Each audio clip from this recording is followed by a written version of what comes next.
طریق ارادت وبعثهم على سبیل محبت والصلاة والسلام على الأول العدد وصاحب اللغت أسرته خير الأسر وعترته خير العطر وشجرته خير الشجر نبتت بهرم بسقت بكرم سيدنا ومولانا بالقاسم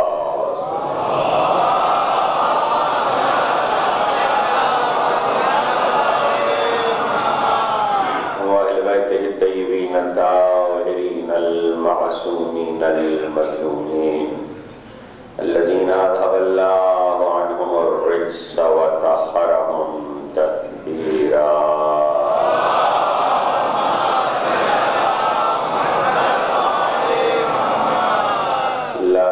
على الحق الجديد وطلعة الرشيد وغرة الحميد بقية الله في الأرض وحجة الله على الخلق شريك القرآن صاحب العصر والزمان أجل الله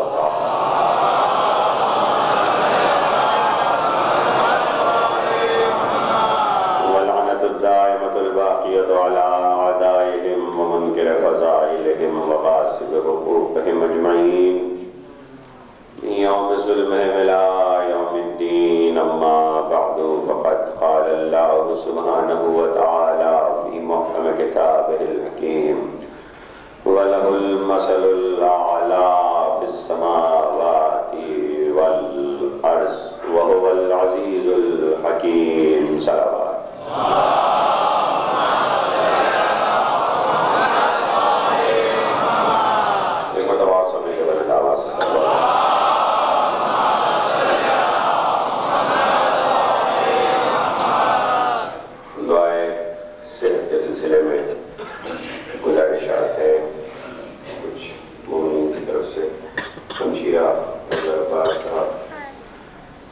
صحت کے لیے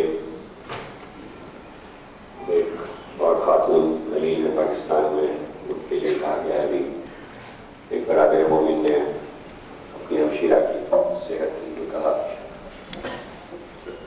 صدر صاحب جن کے لیے ہم مسلسل دعا گو رہتے ہیں سرفراز صاحب یہاں جانے پہچانی خدمت کرنے والی شخصیت ہیں ہندوستان میں ہیں ان کے لیے کون رضا ایک بچہ ہے اس کے لیے اور حسین سنگانی صاحب کی والدہ کی صحت کے لیے پروردگار عالم بحق بیمار کربلا میں سب کو شفاء کامل اور عاجل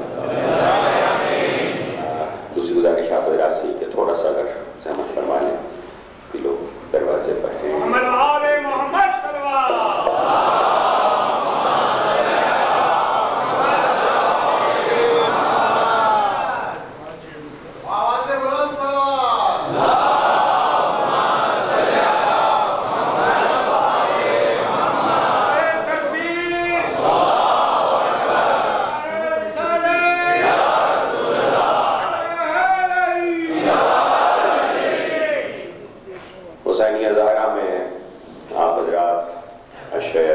سلسلے کی چوتھی تقریر سماعت فرما رہے ہیں عنوان مسئلہ اعلیٰ ذکر ہے اس مسئلہ اعلیٰ کا کہ جسے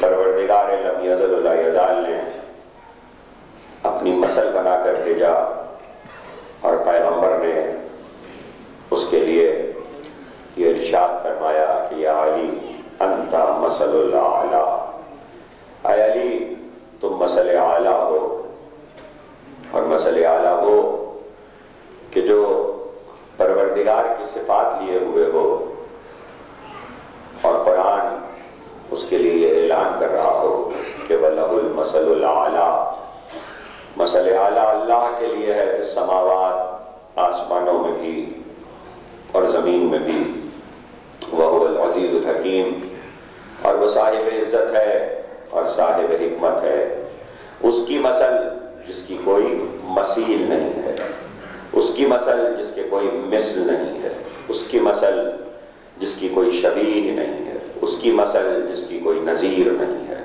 اور ہر ہر چیز کی تردید کرنے کے بعد خود قرآن کہتا ہے کہ مثل نہیں ہے، شبیہ نہیں ہے، نظیر نہیں ہے، مثیل نہیں ہے، مگر مثل ہے اللہ کے لیے، اور وہ بھی اللہ کی ذات سے خاص ہے۔ اپنی ساری صفتیں پروردگار عالم نے اسے عطا کی ہیں، لیکن پھر بھی بندوں سے بھی الگ رکھا ہے، خدا نما بھی بنایا ہے، بندوں میں بھی ہے۔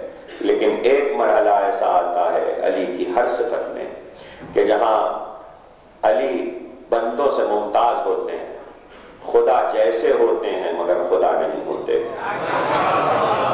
یہی ایمان کی وہ احتیاط کی منزل ہے جس پر علی کو پہچاننا عقیدہ صحیح کہلاتا ہے۔ جو بندہ سمجھے انہوں نے بھی دھوکہ کھایا، جو خدا سمجھے انہوں نے بھی دھوکہ کھایا۔ اور میں اکثر یہ کہتا ہوں کہ علی کو اللہ ماننے میں کوئی کمال نہیں ہے۔ اگر کسی نے پڑھ کے یہ کہہ دیا کہ علی اللہ ہیں، وہ ایک الگ، جو سماجی بحثیں چل رہی ہیں وہ ایک الگ ہے، مجھے سماجی بحثوں سے کوئی تعلق نہیں، میرا کام ہے عقیدے کی صحت۔ اگر کسی نے پڑھ کے یہ کہہ دیا کہ علی اللہ ہے تو اس میں کمال کیا ہے؟ اللہ جیسے کام اگر اللہ ہو کر کیے تو پھر کیا کمال ہے؟ بات تو تب ہے کہ اللہ جیسے کام بندہ ہو کر کر رہا، بات تو تب ہے کہ سجدہ کرتا ہے مگر دلوں کو پلٹ دیتا، بات تو تب ہے کہ سجدہ کرتا ہے مگر اس کی آمد پر بت اوندھے منہ ذلت کے ساتھ گر پڑتے ہیں، جھوٹے خداؤں کو ذلیل کرتا ہے۔ علی کا کمال بندگی میں ہے، الوہیت میں نہیں ہے۔ ایک حد ایسی آتی ہے، یہ بھی میں بتا دوں، بندوں سے افضل ہیں، خدا نہیں۔ یہی ہے صحیح عقیدہ۔ اگر اس تک کوئی نہیں پہنچا تو عقیدہ صحیحہ تک نہیں پہنچا۔ دیکھیے، جس نے اپنے جیسا سمجھا اس نے بھی غلطی کی، جس نے خدا سمجھ لیا اس نے بھی غلطی کی۔ نصیری ٹھیک ہے، ہم کو حق نہیں پہنچتا کہ ہم کسی سے نپٹیں، علی جانے اور اللہ جانے۔ جو ادھر گمراہ ہوا اس سے بھی وہی نپٹیں گے، جو ادھر گمراہ ہوا اس سے بھی وہی نپٹیں گے۔ ہماری ذمہ داری نہیں ہے، لیکن ہمارا یہ کام ضرور ہے کہ ہم اپنے بچوں کو بتاتے رہیں کہ وہ عقیدہ کیا ہے کہ جو اہل بیت نے بتایا، سمجھایا۔ ذرا سا رک کر غور کرتے ہوئے قرآن پر چلیے تو اندازہ ہو جاتا ہے، جیسا کہ کل کہہ رہا تھا وَلَقَدْ ضَرَبْنَا لِلنَّاسِ فِي هَذَا الْقُرْآنِ، ہم نے ہر چیز کی مثال اس قرآن میں رکھی ہے، مِن كُلِّ مَثَلٍ، ہر چیز میں سے ایک مثال اس قرآن میں موجود ہے۔ یہ تو غور کرنے کی بات ہے، یہ تو دیکھنے کی بات ہے۔ وَلَقَدْ صَرَفْنَا، صرفنا کا لفظ یہ بتا رہا ہے کہ مثالیں بکھری پڑی ہیں۔ جو لوگ جانتے ہیں کہ صرفنا کے لفظ میں کیا بلاغت ہے، ان کو معلوم ہے کہ ہم نے اس قرآن میں انسانوں کے لیے مثالیں بکھیر دی۔ اس پر بھی قرآن یہ کہتا ہے کہ مثالیں ہیں، لیکن یہ یاد رکھنا اس پر سوائے عالموں کے کوئی غور نہیں کرتا۔ تو سب سے اہم بات تو یہی ہے کہ جس کے پاس علم ہو وہ مثالوں پہ غور کرے، نہیں جو مثالوں پہ غور کرے خدا اسے عالم سمجھے۔ بات یہ ہے جو مثالوں پہ تعقل کرے خدا اسے عالم گردانے، وہ عالموں میں لکھا جائے۔ اسی لیے قرآن پر غور و فکر ثواب قرار دیا گیا، عبادت قرار دیا گیا، کائنات پر بھی، یعنی کائنات کی آیتوں پر بھی اور قرآن کی آیتوں پر بھی۔ آیتیں دو طرح کی ہیں، ایک کائنات میں بکھری ہوئی ہیں، ایک آپ کی ذات کے ساتھ ہے۔ آپ کی ذات کے ساتھ متعدد آیتیں ہیں، آپ کے نفس میں موجود ہیں، صبح و شام میں موجود ہیں، روزمرہ میں موجود ہیں، اور قرآن ان آیتوں کو گنوا رہا ہے۔ وَمِنْ آيَاتِهِ مَنَامُكُمْ بِاللَّيْلِ وَالنَّهَارِ، اللہ ہی کی آیتوں میں سے تمہارا دن اور رات میں سونا ہے۔ دن اور رات میں جو سوتے ہو یہ اللہ کی آیتوں میں سے ایک آیت ہے، پروردگار کی نشانیوں میں سے ایک نشانی ہے۔ ہم تو اس لیے سوتے ہیں کہ نیند آ جاتی ہے تو سوتے ہیں، اللہ کہہ رہا ہے کہ نیند آ نہیں جاتی ہے، نیند ہماری نشانی ہے۔ اور غضب یہ کر دیا پروردگار نے باللیل والنہار، صرف رات کی نیند نہیں، دن کی نیند بھی۔ اس کے معنی رات کی بھی نیند ہوتی ہے اور دن کی بھی نیند ہوتی ہے۔ وَمِنْ آيَاتِهِ مَنَامُكُمْ بِاللَّيْلِ وَالنَّهَارِ، اور یہ یاد رکھنا کہ یہ ہماری آیتیں، جب آیتیں ہیں تو آیت کس لیے ہوتی ہے، اس پہ غور کرو، اسے سمجھو۔ وابتغاؤکم من فضلہ، اسی رات و دن کی نیند، توجہ، اسی رات و دن کی نیند جس کو ہم نے تمہارے لیے نشانی اپنی بنایا ہے، اسی میں ہمارا فضل ڈھونڈو۔ نیند میں فضل ہے، جاگنے میں نہیں ہے۔ اللہ یہ نہیں کہہ رہا جاگنے میں فضل رکھا ہوا، نیند میں ہے۔ عجیب بات ہے کہ سوتے میں کوئی کام کر سکتا ہے، ادھر سویا ادھر معطل ہوا۔ اور خود امیر المومنین کتاب الروح ابن قیم، شیخ الاسلام ابن تیمیہ کے شاگرد ابن قیم، کتاب الروح، ایک بہت جلیل القدر شخصیت، راستے میں علی سے ملاقات ہو گئی اور میرا مولا سوال کر لیا علی سے کہ جب انسان سوتا ہے تو روح کہاں چلی جاتی ہے، کہ جب مرتا ہے تو روح کہاں چلی جاتی ہے؟ علی نے کہا جب مرتا ہے تو روح کہاں چلی جاتی ہے؟ کہ جب مرتا ہے تو جسم کو چھوڑ کر فراق کو اختیار کرتی ہے اور ملائالہ کی طرف جاتی ہے، کہ بس وہ ابدی جاتی ہے، یہ جاتی ہے اور آتی ہے۔ جب تم سوتے ہو تو چلی جاتی ہے، جب جاگ جاتے ہو تو آ جاتی ہے، نہیں جب آ جاتی ہے تو جاگ جاتے ہو، جب روح واپس آتی ہے تو جاگ جاتے ہو۔ اسی لیے اللہ نے نیند کو تشبیہ دی ہے موت سے۔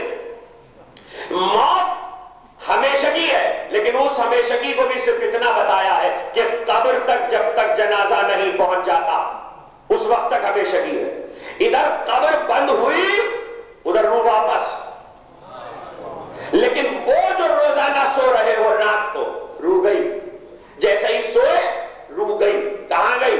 ملائالہ میں سیر کر رہی، کچھ دیکھ کر آئی، جو دیکھ کر آئی تم نے کہا وہ خواب ہے، اللہ کہہ رہا میری آیتیں ہیں۔ تم کہہ رہے ہو وہ خواب ہے، خواب کہہ کے لوگوں نے فسانہ بنا دیا۔ اللہ کہہ رہا میری آیتیں، آیتیں حقیقت ہوتی ہیں، فسانہ حقیقت نہیں ہوتا۔ تو ہو سکتا ہے کہ تم خواب دیکھ رہے ہو تو تمہارا خواب فسانہ ہو جائے، اس لیے کہ تمہاری روح طاقتور نہیں ہے۔ لیکن اگر کسی کی روح طاقتور ہے، جہاں ایمان آ جائے تو پھر پیغمبر آواز دیتے مومن کا خواب نبوت کے 70 اجزاء میں سے ایک جزو ہے۔ مومن خواب دیکھ رہا ہے تو اس کا خواب نبوت کے 70 اجزاء میں سے، اس کے معنی سچا بھی ہوگا۔ اور جب سچا ہو جائے، کچھ پیر ایسے ہیں کہ جب کا خواب سچا ہوگا، جیسے جیسے خواب فجر کے قریب کا ہوتا چلا جائے گا سچا ہوتا جائے گا۔ جتنا جتنا فجر کے قریب کا، تہجد کے وقت کا خواب ہے سچا ہے۔ اور اس پر یہ بھی منحصر ہے کہ خواب دیکھنے والا کون ہے۔ اور قرآن کیا کہہ رہا؟ اس سونے میں تمہارے لیے نشانیاں۔ ہم تو خواب یاد بھی نہیں رکھتے، بہت سے خواب محو بھی ہو جاتے ہیں، ذہن سے نکل جاتے ہیں، کس کو یاد رہتا ہے کیا دیکھا؟ کبھی ایسا بھی ہوتا ہے کہ کچھ دیکھا ہوتا ہے اور ہم گزر رہے ہوتے ہیں اور وہی منظر ہماری آنکھوں کے سامنے آ جاتا، ایسا لگتا ہم تو یہاں سے پہلے بھی گزرے تھے، ایسا لگتا ہم نے یہ پہلے بھی دیکھا تھا، آپ نہیں گزرے تھے۔ وہ روح ملائالہ میں دیکھ کر یہ منظر لے کر آئی تھی، جسے اس روح نے آپ کے دماغ کے فولڈر میں محفوظ کر دیا تھا۔ آج اس نے فولڈر کھول دیا تو آپ نے وہ فائل دیکھ لی، آپ کو وہ نظر آ گئی۔ روح اپنا کام کر رہی ہے، دماغ اپنے کام میں مصروف ہے۔ تمہارا دماغ تو سوتے میں اتنا کام کر رہا ہے، سو رہے ہو تو تمہارا دماغ کام کر رہا ہے۔ اور جس کا دماغ ہی کبھی نہ سوتا ہو، اس کے دماغ کا کیا عالم ہوگا کہ سلمان فارسی شاخ توڑے، وہ سو رہا ہے درخت کے نیچے، ہاتھ کا تکیہ بنائے، اور سلمان فارسی آئے، ذرا دیکھوں تو محبوب الہی سو رہے کہ جاگ رہے۔ اگر اٹھا کے پوچھوں تو بری بات ہے کہ نیند میں ہے، اور اگر نیند میں نہیں ہے اور میں واپس چلا جاؤں تو بھی غلط بات ہے۔ شاخ کو توڑا، شاخ کے توڑنے کی آواز کتنی ہوتی ہے؟ ہلکی سی چٹک پیدا ہوئی، آنکھیں بند تھی مگر آواز آئی، اے سلمان ہماری آنکھیں بند ہوتی ہیں دل جاگتا رہتا ہے، ہماری آنکھیں بند ہوتی ہیں دل جاگتا رہتا ہے۔ چٹک سے نہیں بتایا، سلمان کو دیکھ کر جملہ کہہ دیا۔ اب یاد رکھنا تمہاری نیند کتنی قیمتی ہے کہ تمہارا دماغ کام کرا۔ اور قرآن کیا کہہ رہا ہے؟ وَمِنْ آیَاتِهِ، اللہ کی آیتیں۔ اور سنو، سوتے میں اس کا فضل ڈھونڈ لینا۔ اے پروردگار یہاں جاگتے میں کچھ نہیں ملتا، سوتے میں فضل ڈھونڈیں گے۔ خدا کی قسم، لوگ دعا کر رہے ہیں قبول نہیں ہوتی، ہم جاگتے میں کر رہے ہو نا، طلب کر رہے ہو پوری نہیں ہوتی، جاگتے میں کر رہے ہو نا۔ جہاں جاگتے ہوئے نہ مل رہا ہو وہاں سوتے میں کیا ملے گا؟ اور قرآن کہہ رہا ہے کہ سوتے میں، اور اگلا جملہ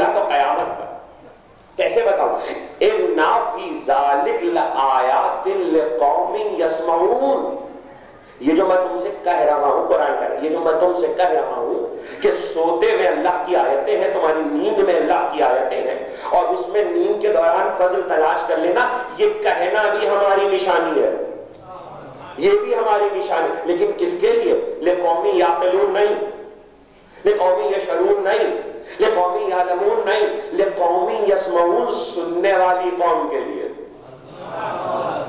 جو قوم سنتی ہو اس کے لیے نشانی ہے۔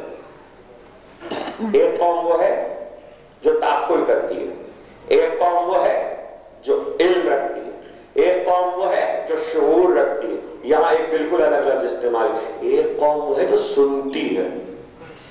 سنتی کے معنی کیا؟ ایک سنانے والا سنا رہا، قوم سن رہی ہے۔ جاؤ قیامت تک کے لیے قرآن ہے، اس آیت کی تفسیر لاؤ، چھوڑو اس پہ بعد میں بات کریں گے کہ نیند میں کون سی آیت ہے، صرف اس آیت کی تفسیر لے آؤ کہ سننے والی قوم کون سی ہے۔ جو سنے اور آیت تلاش کر لے، جو سنے اور نشانی تلاش کر لے۔ سننے کے لیے صبر چاہیے، سننے کے لیے برداشت چاہیے، سننے کے لیے ضبط چاہیے۔ دو جملے کسی سے بولو تو آج کل زمانہ اتنا تیز رفتار ہے کہ کوئی 2 منٹ سے زیادہ بات کرنا نہیں چاہتا، ہم بہت مصروف ہیں، کون بیٹھ کر سنے گا باتوں کو؟ اور جب قرآن پڑھا جا رہا ہوتا ہے تو آدمی خود ہی پڑھ رہا ہوتا، سن کون رہا ہوتا؟ سی ڈی پہ چل رہا ہے، گاڑی میں چل رہا ہے، برا نہیں مانیے گا، مثال دے رہا ہوں، گاڑی میں قرآن چل رہا ہے، سی ڈی پہ چل رہا ہے، تلاوت ہو رہی ہے، گھر میں لگا ہوا، ٹیپ ریکارڈ پہ چل رہا ہے، ٹیلی ویژن پہ آ رہا، آپ تو گھر کے کام کر رہے ہیں۔ اس کو سننا نہیں کہتے، سننا اسے کہتے ہیں کہ انسان بیٹھ کر توجہ کے ساتھ سنے۔ تو 1400 سال میں کوئی سننے والی قوم تو دکھا دو جو بیٹھ کر توجہ کے ساتھ سن رہی ہو۔ خدا کی قسم آیت کا یہ ٹکڑا بغیر تفسیر کے رہ جائے اگر مجلس حسین نہ ہو۔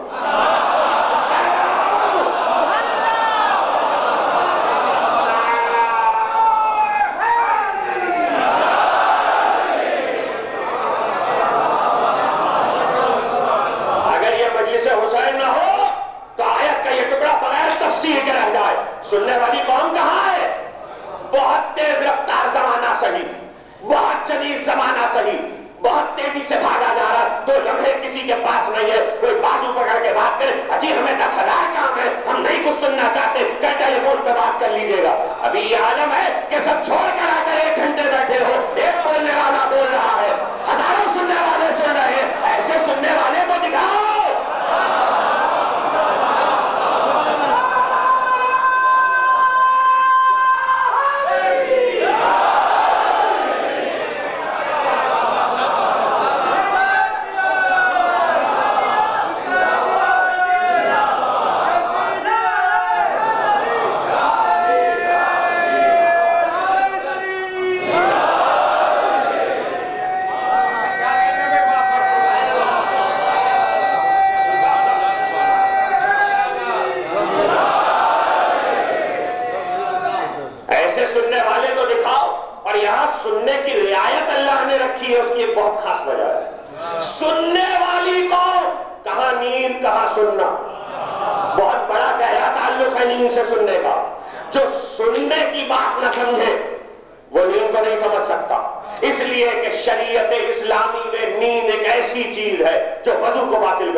بڑے شوق سے سن رہا تھا زمانہ،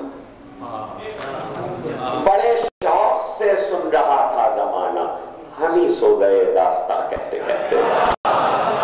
صدق حسن صاحب ملک الناطقین خطیب اعظم بڑے شوق سے سن رہا، کوئی کہنے والا کہتے کہتے خاموش ہو جاتا، نہیں باتیں کرتے کرتے اکثر لوگ سو جاتے۔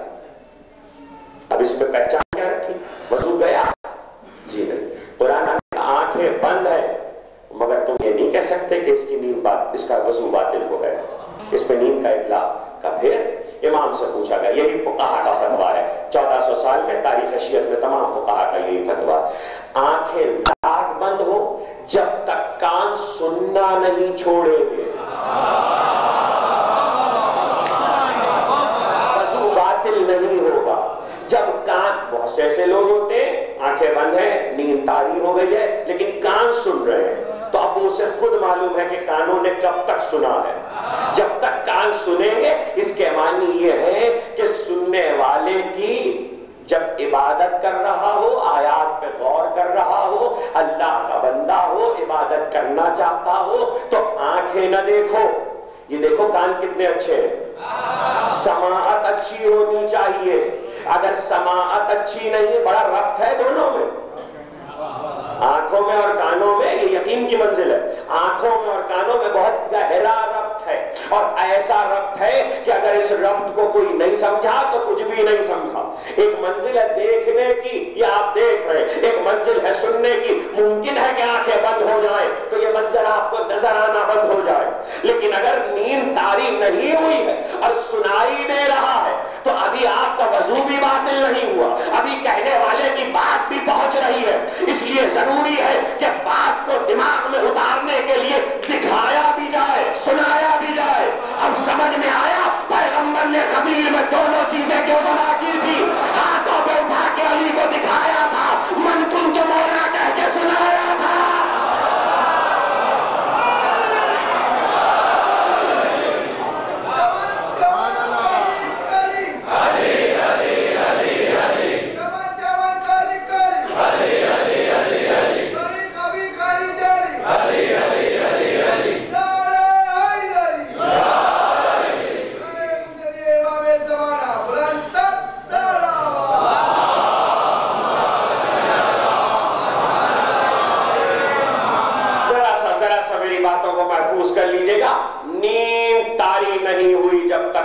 سن رہا ہے، وضو باطل نہیں ہوا، عبادت آپ کی جاری ہے، آپ نماز پڑھ سکتے ہیں، اور اگر وضو باطل ہو گیا اب دوبارہ وضو کرنا پڑے گا۔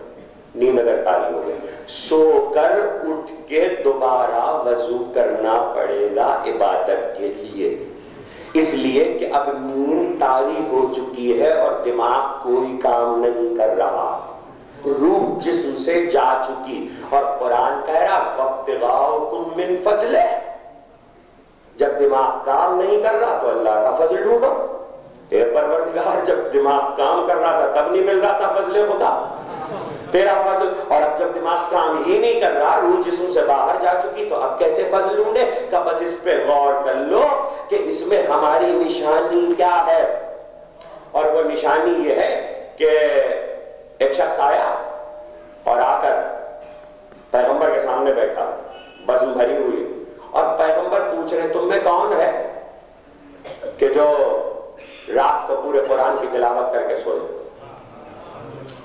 تم میں کون ہے جو پورے قرآن کی تلاوت کر کے سوئے؟ تم میں اصحاب حیران ہوئے، ایسا کیسے ہو سکتا ہے؟ پوری رات تو قرآن پڑھنے میں گزر جائے، سوئیں گے کب؟ کہا نہیں، کوئی ہے تم میں جو پورے قرآن کی تلاوت کر کے سوئے؟ کوئی ہے کہ جو اللہ کی بارگاہ میں کوہ احد کے برابر سونا خیرات کر کے سوئے؟ کا پالنے والے اللہ کا رسول پروردگار کا، اور اللہ کا رسول کہہ رہا رات کو سونے سے پہلے کوہ احد کے برابر سونا خیرات کر۔ اتنی دولت کس کے پاس ہے کہ ہر رات کو کوہ احد کے برابر سونا خیرات کریں؟ لیکن پیغمبر نے ایک جملہ کہا، سونے سے پہلے بس اس پہ رکنا ہے، روایت نہیں سنانی. یعنی پیغمبر نے بتایا جتنے بھی کام عبادت کے کرو گے سونے سے پہلے کرو گے، سونے کے بعد عبادت نہیں ہو سکتی. سونے کے بعد کوئی سوائے ایک حالت کے کہ جب تم روزے سے ہو اور سو جاؤ، تو اب وہ سونا عبادت قرار پا گیا، وہ ایک الگ بات ہے. وہ اللہ نے نیند کو عبادت بنا دیا، لیکن حالت نوم میں کوئی کام نہیں کر سکتے. حضرت موسیٰ نے کہا، امت نے آ کر پوچھا اپنے اللہ سے پوچھئے سوتا ہے کہ نہیں، یا ہر وقت مصروف رہتا ہے؟ تو موسیٰ جواب دے دیتے. طور پہ پہنچے، پروردگار قوم پوچھ رہی ہے سوتا ہے کہ نہیں. کہا موسیٰ جواب بعد میں دیں گے، 2 شیشے لے لو، ہاتھوں میں پکڑ لو، رات بھر جاگتے رہنا، سونا ہے. جاگتے رہے، اونگ آئی، پھر نیند آئی، صبح کو اٹھے تو انگلیوں سے لہو جاری تھا. کہا موسیٰ جواب مل گیا؟ جواب ملا، جاؤ قوم کو دے دو.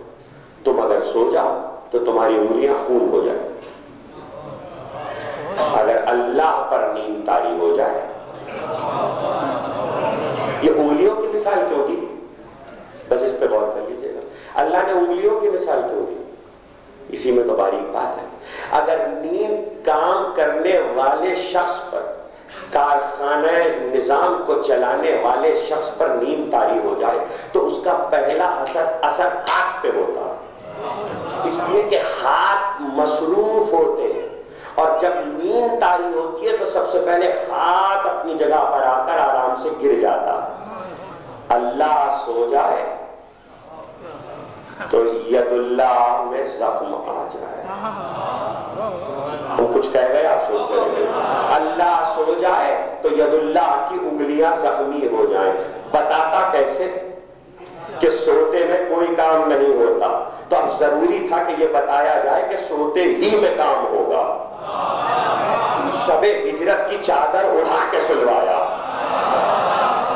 اور کہہ کے سلوایا، یا علی سو جاؤ میرے بستر پہ. سو جاؤ؟ کہاں سو جاؤ؟ کہ میرے سونے سے آپ کی جان بچ جائے گی؟ کہ بچ جائے گی. علی سو گئے. جو راتوں کو 1000 رکعت نماز پڑھتا ہے وہ سو گیا. جس کی تکبیروں کی آواز بلند ہوتی ہے وہ سو گیا. کیسے بتاؤں؟ اب ہمارے ایک دوست ہے کراچی میں، شب ہجرت کی بات ہو رہی تھی، اتنا اچھا انہوں نے جملہ کہا، اور یہ فکر کا گوشہ ہے، اس پہ سوچئے گا. رات بھر کھڑے ہو کر پیغمبر نمازیں پڑھتے تھے تو اللہ کا حکم آ گیا، کم پڑھا کرو، پیروں پہ برم آ. یہ حکم کیوں آیا؟ نماز کی وجہ سے نہیں، محبوب سے محبت ہے. محبوب کو جاگتے نہیں دیکھا گیا کہ آرام کر لو. اس کے معنی محبت کا تقاضا ہوتا ہے کہ محبوب سے کہا جاتا ہے آرام کر لو. آج اللہ کے حبیب نے اپنے محبوب علی کو اپنا بستر دیا ہے. ساری زندگی تمہیں نمازیں پڑھنا ہے، جاگنا. یا علی آج ہجرت کی رات آرام کر لو. تو علی نے بھی پلٹ کر ایسا جملہ کہا کہ جیسی نیند شب ہجرت آئی، جیسی نیند شب ہجرت آئی نہ پہلے کبھی آئی نہ اس کے بعد کبھی آئی. اس لیے کہ علی سوئے ہی نہیں، علی راتوں کو جاگا کرتے تھے. اب یہ ایک بہت باریک سی منزل ہے، اس لیے کہ شب ہجرت کا سونا تو علی کا مشہور ہے، مگر اس کا مسئلے اعلیٰ ہونے سے کیا تعلق ہے یہ مجھے سمجھانا ہے. اسی لیے میں نے اس آیت کا ذکر کیا، یا علی سو جاؤ، اور علی سو گئے. سونا اختیاری نہیں ہوتا. ماں بچے سے کہے سو جاؤ، بچہ لیٹ جائے بستر پہ، نہ باپ کو سونے دے نہ ماں کو. ارے سوتا کیوں نہیں ہے؟ ارے نیند ہی نہیں آ رہی. اس کے معنی کہ نیند اختیاری نہیں ہے. آ جائے تو سو. علی نے بتایا وہ تم ہو جس کے اختیار میں نیند نہیں ہوتی. ہمیں اگر پیغمبر کہتے سو جاؤ تو ہم سو گئے، اس لیے کہ نیند ہمارے اختیار میں ہے، تمہارے اختیار میں نہیں ہے. نہ تمہارے اختیار سے آتی ہے نہ تمہارے اختیار سے جاتی ہے. نیند جیسی شے پہ تو تمہارا اختیار ہے نہیں. برابری کرنے چلے ہو علی سے، ہمسری کرنے چلے ہو ابو طالب کے بیٹے سے، کہ جس کا اختیار نیند پر اتنا ہے کہ پیغمبر کہے سو جاؤ تو علی سو گئے. اور سوئے بھی اتنے اطمینان سے. بستر کس کا ہے؟ محبوب الہی کا. تاریخ میں تفصیل میں جاؤں گا تو تو بہت بس یہ سوچ لیجئے گا ایسا بستر ہے جو کسی کو ملا نہیں، ایسا بستر ہے کہ جس پر کوئی بیٹھ نہیں سکا۔ جب کوئی بیٹھ نہ سکے تو سو کیسے سکے گا؟ جہاں منزل یہ ہو وہاں علی سو گئے، اور اتنے اطمینان سے سوئے کہ سو رہے ہیں اور اللہ مباحات کر رہا ہے۔ میں نہیں کہہ رہا ہوں، روایتیں کہہ رہی ہیں کہ اللہ ملائکہ میں مباحات کر، اے اسرافیل، اے جبریل و میکائیل، کیا تم دونوں اپنے بھائی پر، ایک دوسرے کو بھائی بنایا ہے ہم نے تم دونوں کا، کیا تم اس پر جان قربان کر سکتے ہو؟ کہا نہیں پروردگار۔ کیا تم اس کی عمر اس کو دے سکتے ہو؟ کیا تم اپنی عمر اس پر فدا کر سکتے ہو؟ کہا نہیں مالک۔ کہا تو پھر جاؤ، جب تم یہ ایثار نہیں دکھا سکتے تو جاؤ اترو محمد کے گھر میں، اور ایک علی کے پائے آئے، ایک علی کے سرحانے آئے، اور صبح تک وہیں پر رہنا، اور علی کی منزل پر وہاں مقام فضیلت پر اللہ ملائکہ میں مباحات کر رہا ہے کہ دیکھو ایسا ایثار تم نہیں کر سکتے، اور فرشتے آ گئے، اور علی کا یہ عالم ہے کہ علی سو رہے، مگر سونا کوئی کمال تھوڑی تھا، کمال تو یہ تھا کہ تم سوتے میں کوئی کام نہیں کرتے، اور اللہ کہہ رہا یہ وہ سونے والا ہے، وَمِنَ النَّاسِ مَن يَشْرِي نَفْسَهُ ابْتِغَاءَ مَرْضَاتِ اللَّهِ، یہ سونے میں کاروبار کر رہا ہے، اللہ سے اپنا نفس بیچ رہا ہے، مرضیاں خرید رہا ہے، تمہارا دماغ سونے میں ختم ہو جاتا ہے۔ علی نے سوتے سوتے مرضیاں خرید لی، جس کا نیند کا کاروبار اتنے نفع کا ہو،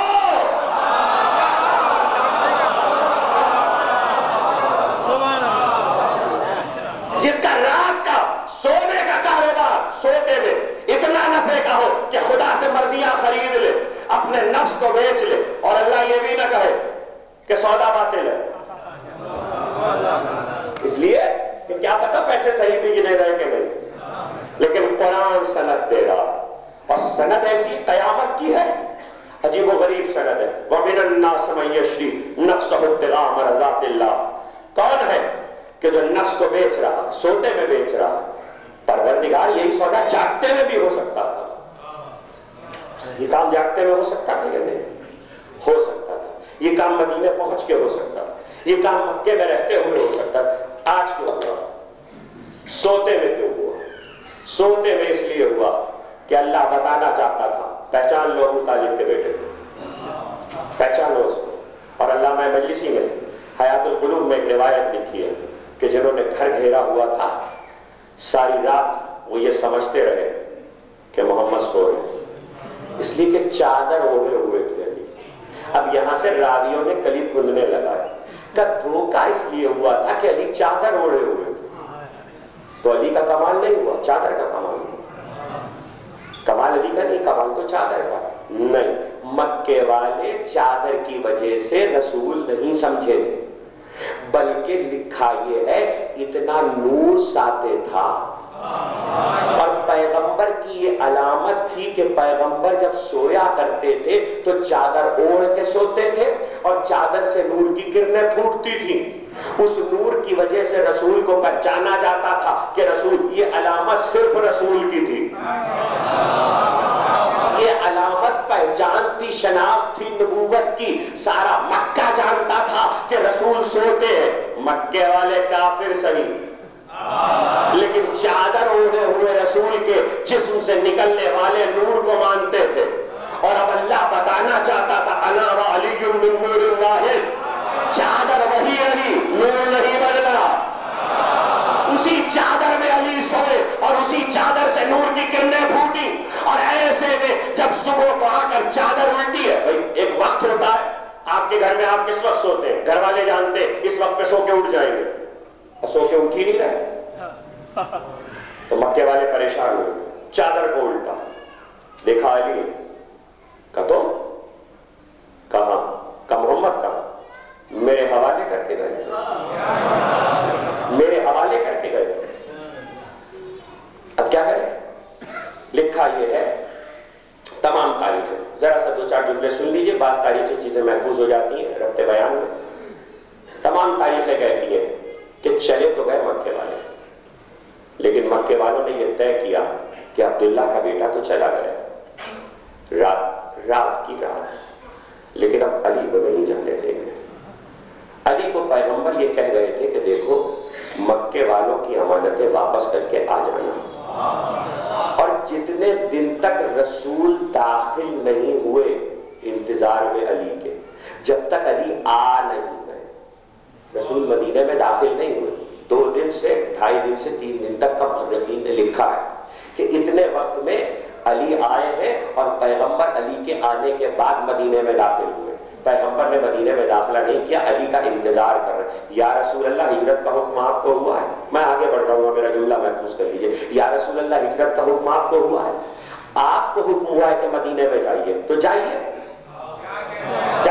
مدینے کی سڑک پہ کیوں رکے ہوئے؟ تو اللہ کا رسول پلٹ کر آواز دے گا میرا وسیع آ جائے تو میں داخل ہوں. تو میں پیغمبر کی بارگاہ میں عرض کروں گا آپ کے حکم میں کیا یہ بات بھی شامل ہے کہ آپ وسیع کا انتظار کریں کہ میں سنت قائم کر رہا ہوں کہ دیکھو اپنے بعد جو میرے بعد حجت خدا ہونے والا ہے میں اس کا انتظار کر کے بتا رہا ہوں کہ حجت خدا کا انتظار کرنا سنت رسول ہے. 3 دن پیغمبر نے حجت کا انتظار کیا. جب حجت خدا آ گیا تو پیغمبر مدینے میں داخل ہوئے، اور کہا یہ تھا کہ میرے بعد خواتین کو لے کر آنا. اور خواتین میں فاطمہ بنت اسد ہے، رسول کی بیٹی ہے، اماریاں رکھی گئی ہیں، ناکے کرائے پر لیے گئے ہیں، اور علی ان کو لے کر چلے. ابھی فصیل مکہ سے باہر نکلے تھے، مکے سے باہر، کہ ایسے میں مکے والے آ گئے اور تلواریں کھینچ کر آئے تھے. سوار بڑے بڑے بہادر مکے کا گئے. عبداللہ کا بیٹا گیا، تمہیں نہیں جانے دیں گے. کہا تو کیا کرو گے؟ کاش تم کو نہیں جانے دیں گے. تلواریں کھینچ لی. تلوار کا جواب کیا ہوتا ہے؟ تلوار کا جواب تلوار ہوتا ہے. علی تلوار کھینچ ہی نہیں ہے. علی نے تلوار نہیں کھینچی. تمام تاریخیں دیکھ لیجئے، یہ وہ موقع ہے کہ یہاں کھینچی ہوئی تلواروں کے سامنے علی نے تلوار نہیں کھینچی. اور تلوار کا مقابلہ علی نے کلام سے کیا. کلام تو بعد میں سناؤں گا. جس کلام سے علی نے مقابلہ کیا ہے اس کلام کے بعد وہ کھینچی ہوئی تلواریں نیام میں چلی گئی. علی نے قیامت تک کے لیے کچھ لوگوں کو سمجھا دیا ہمیشہ تلوار کے مقابلے میں تلوار لے کے مت نکلنا. کچھ کہہ رہا ہوں، ہمیشہ تلوار کے مقابلے میں تلوار لے کے مت نکلنا. کبھی کبھی تلواروں کو نیام میں کلام سے واپس ڈالا جاتا ہے. اسی لیے قرآن نے کہا جادلہم باللتی ہی احسن، ان سے مجادلہ کرو لیکن احسن طریقے سے. احسن طریقے سے کیا مطلب؟ کہ دیکھو کلام تلوار کے مقابل تلوار نکلنے کے لیے اذن کی ضرورت ہے. علی نے تلوار، علی کے پاس اختیار تھا لیکن تلوار اس لیے نہیں نکالی تھی کہ ابھی اللہ کا رسول جا چکا تھا اور بدر کا موقع آیا نہیں تھا، اللہ کا اذن نہیں تھا. تو اب اے میرے دوستو یاد رکھنا تلواریں پاتی کے آنے سے پہلے بہت کھنچے گی، پریشان نہ ہونا. تلواروں کے مقابلے کی تلوار سے ضرورت نہیں ہے. اپنے کلام کو اتنا مضبوط کر لو کہ ادھر سے تم بولو ادھر تلواریں واپس نہیں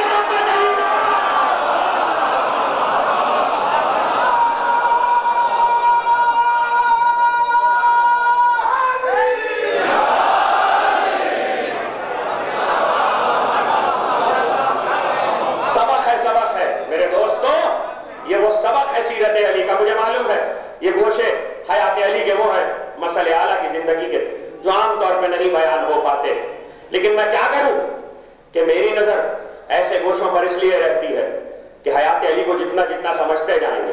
خدا کی قسم میں دعوے سے کہتا ہوں ایک مرتبہ کوئی شخص علی کی خالص محبت کے ساتھ نہج البلاغہ، نہیں کہا تھا یہ جملہ کبھی ممبر سے، آج کہہ رہا ہوں، ایک مرتبہ کوئی شخص خالص محبت کے ساتھ نہج البلاغہ کو اول سے آخر تک پڑھ ڈالے اور اس کے بعد میں ضمانت دیتا ہوں علی کو چلتے دیکھے گا، علی کو کھاتے دیکھے گا، علی کو نماز پڑھتے دیکھے گا، علی کو اپنے سامنے عمل کرتے دیکھے گا، علی کی زندگی اس کی آنکھوں میں ہوگی. علی کو دیکھے گا، سنے گا نہیں.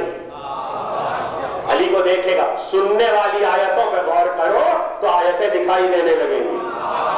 کہے گا ہم کو جو کہنا تھا. جب سننے والی آیتوں پہ غور کرو تو پھر اللہ کی آیتیں دکھائی دینے لگیں گی. ہاں فکر کی وہ منزل ہے کہ سنا آج تم تلواریں کھینچ کر آئے ہو، کیا ارادے ہیں؟ کہ ہم تمہیں نہیں جانے دیں گے. کہ چھوڑو اس بات کو. یہ بتاؤ کہ آج تک مکے میں کئی بار ایسا ہوا کہ تم نے میرے محبوب محمد پر ہاتھ اٹھایا، پتھر اٹھائے، اذیت دی، پریشان کیا، تنگ کیا، مگر میرا ہاتھ تم پر نہیں اٹھا۔ وجہ معلوم ہے؟ جو کام آپ کا ہے اس کی وجہ آپ دوسروں سے پوچھیں۔ بھئی آپ کا کام ہے، آپ خود وجہ بتائیے، کہ نہیں ان سے پوچھ رہے کہ تمہیں وجہ معلوم ہے؟ مکے والے علی کے جملے میں کھو گئے، بھول گئے کہ آئے کائے کے لیے لڑنے آئے تھے نا، علی کا راستہ روکنا ہے۔ علی نے کہا میں نے تم پر ہاتھ کیوں نہیں اٹھایا؟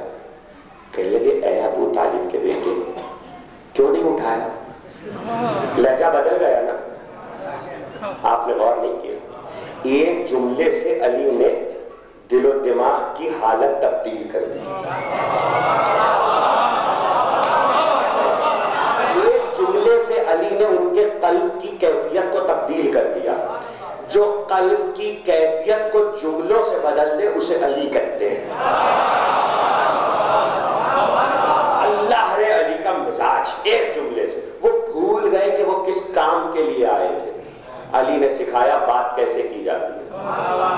کہنے کہ کیوں نہیں اٹھایا؟ کہ سنو، آج تک میں نے تم پر ہاتھ نہیں اٹھایا۔ اللہ اب عجیب تین جملے کہیں، اور وہ تین جملے علامہ مجلسی نے لکھے، حضرت صادق آل محمد امام جعفر صادق۔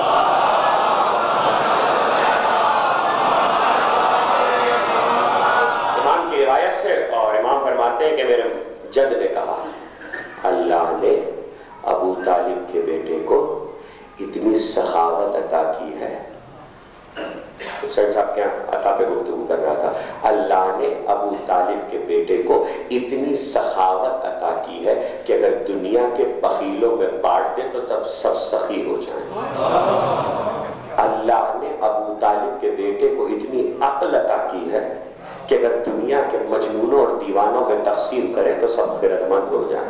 اور اللہ نے ابو طالب کے بیٹے کو اتنی بہادری اور شجاعت دی ہے کہ بزدلوں میں بانٹے تو سب بہادر ہو جائیں۔ یہ تین جملے جو کہے، دیکھیے میں آپ کو کیا بتاؤں، پھر ایک عجیب سی منزل آ گئی۔ آپ نے سنا ہوگا کہ دعویٰ نہیں کیا جاتا۔ اگر دعویٰ انسان اس منزل پر کرتا ہے کہ جہاں اس دعوے کی لاج رکھ سکتا ہے، اور عقل مند کا طریقہ یہ ہے کہ دعویٰ نہ کرے بلکہ اپنے عمل سے بتائے۔ علی نے اس وقت بالکل الٹا کام کیا۔ علی نے اس وقت لڑائی نہیں کی، تلوار نہیں اٹھائی، بہادری نہیں دکھائی۔ کل کی تقریر سے متصل ہو رہا ہوں، بہادری نہیں دکھائی ہے علی نے صرف جملے کہے ہیں، دعویٰ کیا۔ آپ کو تو اپنی بہادری دکھانا چاہیے تھی کہ تم نہیں سمجھو گے۔ میں نے ان کے سامنے دعویٰ کیا، یہ بھی جانتے ہیں کہ یہ خالی دعویٰ نہیں ہے، یہ مکے والے ہیں، اسی مکے میں دیکھ چکے ہیں کہ میں نے گہوارے میں کندہ یفتر چیرا تھا۔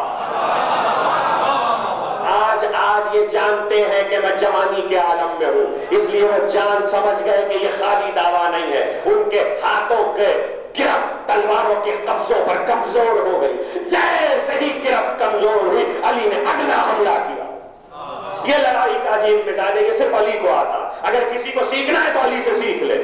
اور علی نے اگلا حملہ کیا، جیسے ہی تلوار کے قبضے پر گرفت کمزور ہوئی، علی نے اگلا وار کیا، اور یہ آخری وار تھا کہ سنو، میں نے اس لیے تم پر اب تک ہاتھ نہیں اٹھایا تھا کہ جب بھی میں تم پر ہاتھ اٹھانے کا ارادہ کرتا تھا، ایک ہاتھ محمد کا میرے شانے پر آ کر مجھے روک لیتا تھا۔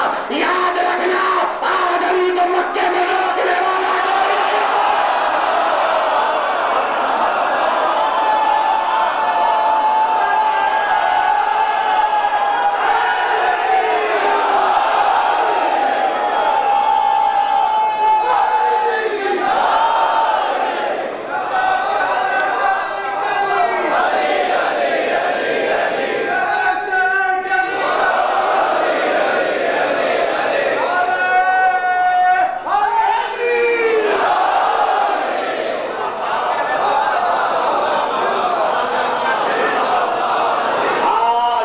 مکے میں روکنے والا کوئی نہیں ہے۔ نہیں، اے ابو طالب کے فرزند کیا کہہ رہے ہو؟ محمد یہ آج مکے میں موجود نہیں ہے؟ نہیں، علی نے یہ نہیں بتایا ہے کہ آج مکے میں روکنے والا محمد موجود نہیں ہے. علی نے یہ بتایا ہے روکے جانے کی سرحد ختم ہو چکی، اب میں ہجرت کر رہا ہوں. ہجرت کی رات کے بعد جو صبح ہوئی ہے، آج کے بعد اب کبھی علی کے ہاتھ کو کوئی نہیں روک سکے گا. تو پھر جو تلوار چلی تو صفین و نہروان تک کوئی روک نہ سکا.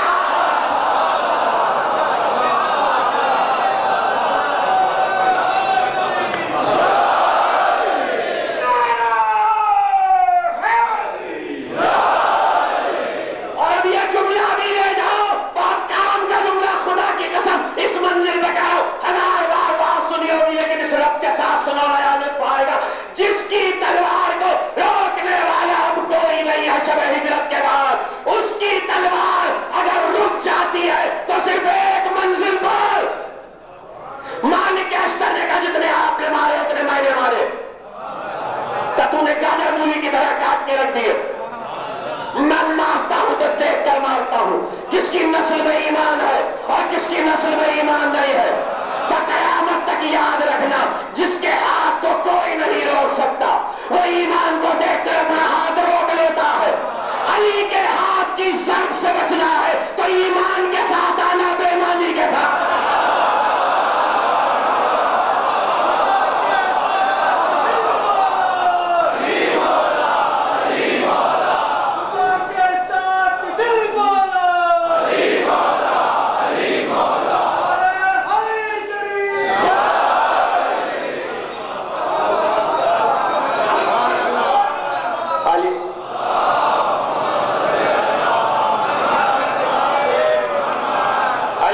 سامنے ایمان کے ساتھ آنا رک جائے گی.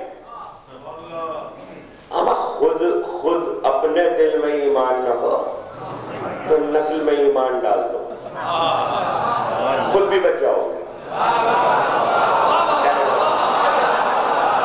نسل میں ایمان کا بیج بو دو، خود بھی بچ جاؤ گے.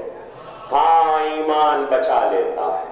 اب ایمان کی تعریف قرآن سے پوچھو، جس کو جو ایمان قرآن بیان کر رہا وہی ایمان ہے، جسے رسول ایمان کہہ دے وہی ایمان ہے.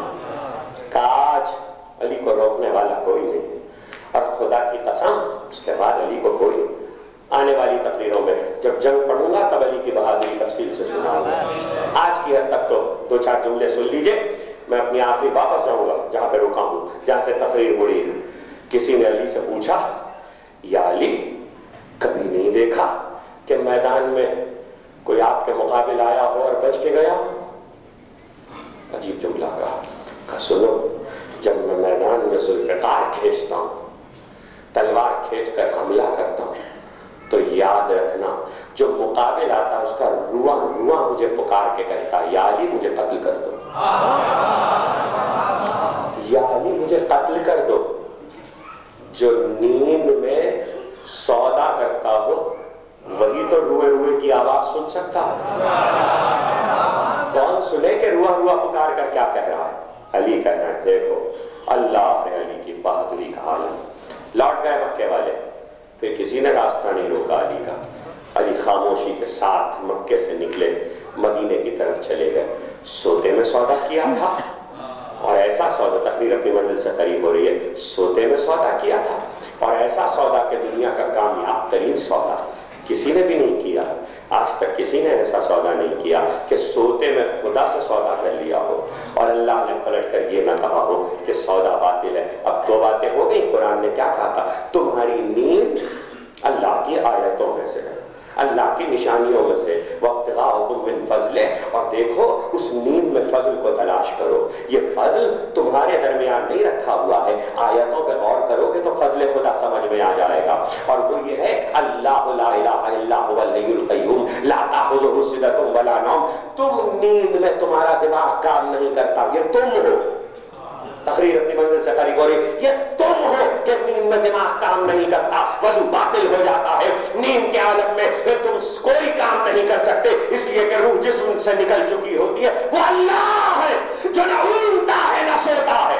تو وہ اللہ کی صفت ہے کہ نیند پہ طاری نہیں ہوتی. یہ تمہاری صفت ہے کہ تم نیند سے مغلوب ہو جاتے ہو. علی نہ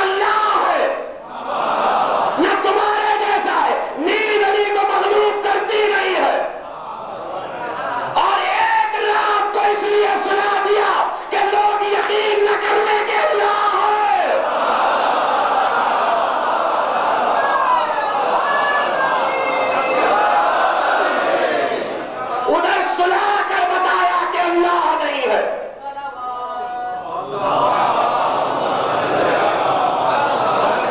سب مل کے بابا جب الگ صلوات بھیجیے.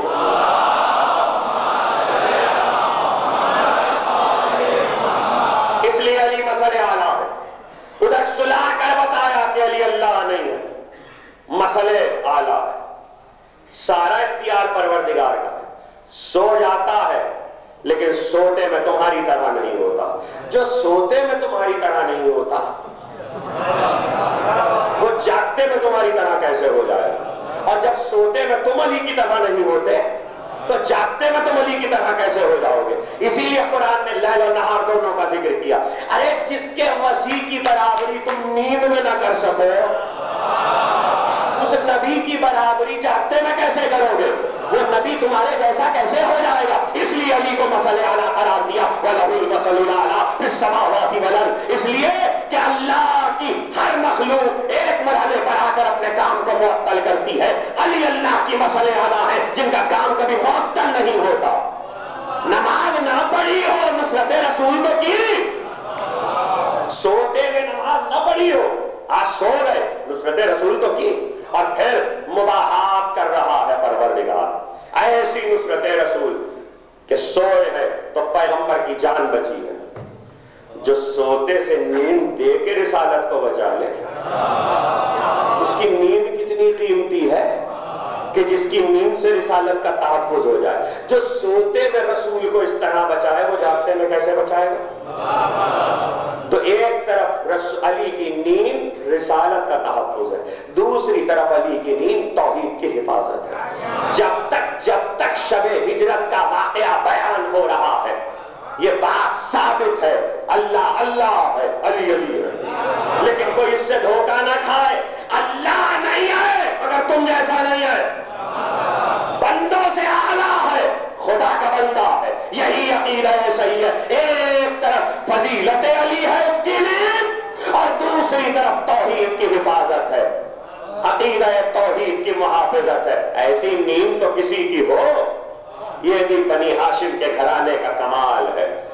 حالانکہ نیند آپ کی نیند کتنی قیمتی ہوتی ہے, کس چیز کا تحفظ کر لیتے, زیادہ سے زیادہ خزانے کی چابی بچا سکتے, وہ بھی تکیے کے نیچے سے کوئی سوتے میں چرا کے لے جاتا تو نہیں بچ سکتی, خبر نہیں ہوتی کب کون کیا لے گیا.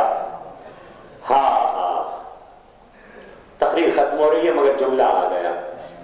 سوئے تو تھے, گھر میں کوئی بھی نہیں تھا, دولت بہت تھی, کہاں رکھے چابی؟ تکیے کے نیچے, وہ بھی کنارے پہ نہیں, سر کے بالکل نیچے دبا کے سوئے تاکہ اگر کوئی ہاتھ ڈال کے تکیے کے نیچے نکالے تو خبر ہو جائے, خبر نہ ہو سکی. اتنی غفلت ہوتی ہے نہیں کہ چرانے والا چرا کے لے جائے, چرانے والا چرا کے لے جائے. اللہ کے نبی کا وارث ہے, دین بھی اسی کو دیا ہے, کتاب کا وارث بھی اسی کو بنایا. اگر وارث غافل ہو گیا اور کتاب چوری ہو گئی, اس لیے ایسا وارث ہونا چاہیے کہ جو نیند میں بھی کتاب کو نہ جانے دے. تو نیند میں سودا کر کے بتایا کہ ہم غافلوں میں سے نہیں ہیں, ہوشیاروں میں سے آئے. ہماری ہوشیاری کو یاد رکھنا, ہم جاگتے رہتے ہیں. جو نیند میں اتنا جاگ رہا ہو کہ سودا کر کے بتا رہا ہے, اسی کے حوالے کتاب بھی کی, اسی کے حوالے اللہ نے اپنا دین بھی کیا, تاکہ دیکھو غفلت نہ شمار کرنا. اس لیے کہ نیند غافلوں میں سے ہوتی ہے. جہاں علی کی ایک چھوٹی سی صفت نیند, کون غور کرتا کہ سونے کی کیا اہمیت ہے؟ علی کا سونا تو سونا ہو گیا, علی کا سونا تو سونا ہو گیا. ہائے ہائے, اب پھر اردو کا جملہ آ گیا, اور اب اس سے اچھا جملہ کیا کہوں. علی سوئے تو اسلام کی چاندی ہو گئی. علی سوئے تو اسلام کی چاندی ہو گئی. اس لیے کہ ایسا سونا کہاں ملتا کہ کھڑے مول ملے, اور وہ بھی مرضی الہی سوتے میں حاصل کی. تو اب قیامت تک, یہ تو بارہا کہہ چکے اور سن چکے کہ قیامت تک مرضیاں علی کے پاس ہے. یا علی انت مثل الاعلیٰ, جاگتے میں بھی مسئلے اعلیٰ ہو, سوتے میں بھی مسئلے اعلیٰ ہو. کیا کہنے ابو طالب کے بیٹے کہ آج چوتھا مرحلہ تھا اور ہم بتدریج یہ بتاتے ہو کچھ اور علمی مراحل آگے آنے والے ہیں، ذرا سا آہستہ آہستہ بتدریج ہم گزر رہے ہیں تاکہ یہ بتائیں ایک طرف علی اطاعت تخفیف ختم ہونے جا رہی ہے، ایک طرف علی اطاعت رسول میں سوئے، ایک طرف راتوں کو جاگ کر نماز پڑھتے تھے، وہ بھی علی کی عبادت تھی، یہ بھی علی کی عبادت تھی۔ علی نے بتایا کہ بس یہ بات یاد رکھنا، معصوم کا جب جو حکم آ جائے وہی عبادت ہوتا ہے۔ حالانکہ علی خود معصوم ہے، لیکن رسول نے کہہ دیا اس وقت نماز عبادت، اس وقت نیند عبادت، جب نیند کہہ دے تو نیند، جب نماز کہہ دے تو نماز عبادت۔ یہی حضرت امام محمد باقر علیہ السلام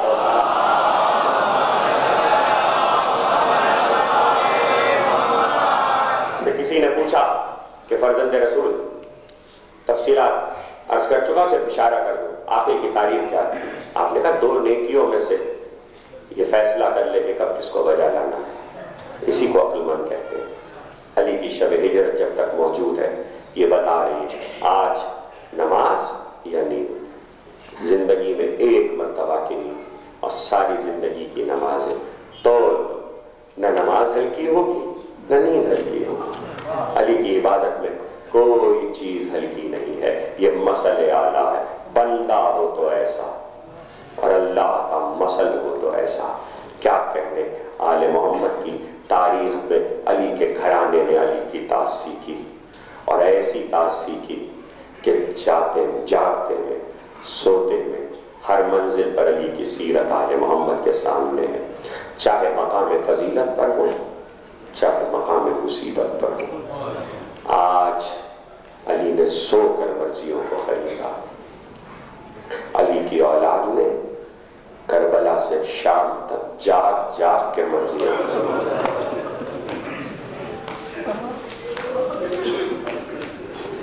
اللہ اللہ، وہ بازاروں اور درباروں کا سفر کسے سونا میسر تھا، کسے دو گھڑی کا آرام میسر تھا۔ لکھا یہ ہے، کیسے آپ کو بتاؤں، نہیں پڑھے جاتے بعض جملے مقتل کے۔ لکھا یہ ہے کہ دربان کو زندان کے یزید کا یہ حکم تھا کہ جب قیدی سوئے تو زنجیر ہلا دو،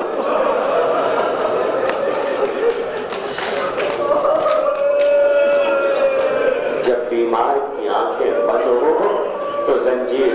ارے وہ سوتا ہی کب تھا، وہ سوتا ہی کب تھا، وہ تو اپنے بابا کو یاد کرتا تھا۔ جہاں قید خانے کا یہ عالم ہو وہاں بار بار دربار میں طلب کیا جانا کیا گزری ہوگی جب کسی نے پوچھا اے مولا یہ تو بتائیے کہ جب دربار میں اہل حرم کا داخلہ ہوا تو کیا گزری، تو رونے لگے، آنسو بہنے لگے سید الساجدین کے۔ کہ سنو ہمیں ایسے لایا گیا جیسے ترک و دیلم کے غلام لائے جاتے ہیں، ہمیں ایسے لایا گیا جیسے ترک و دیلم کے غلام لائے جاتے ہیں، اور دربار کے گوشے میں استادہ کر دیا گیا، اور اس کے بعد بھرا ہوا دربار، کرسی نشین، وزراء، عمراء، سفراء، 700 حبشی کرسی نشین، اور ایسے میں خلی تعزیہ کا لے کر آگے بڑھا، ایک ایک بی بی کا تعارف کرانا شروع کیا۔ یہ علی اکبر کی ماں ام لیلہ ہے، یہ بیوہ حسن قاسم کی ماں ام فروا ہے، یہ شیر خان علی اصغر کی ماں ام رباب ہے، یہ علی کی چھوٹی بیٹی ام کلثوم ہے۔ کہتے ہیں بیوی نے جناب زینب کو حلقے میں لے لیا کہ خالی جناب زینب کا تعارف نہ کرا سکے۔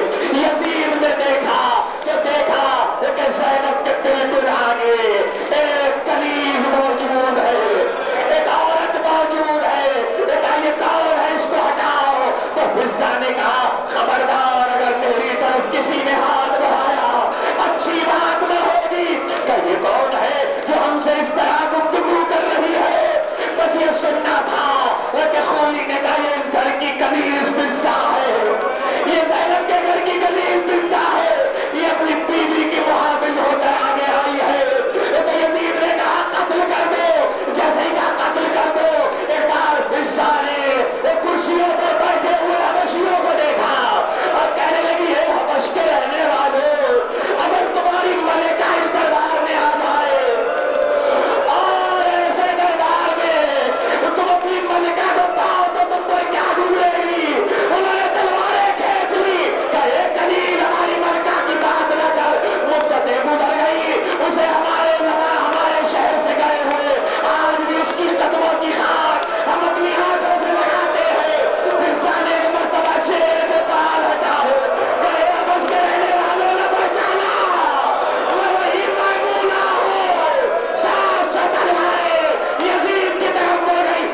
ہے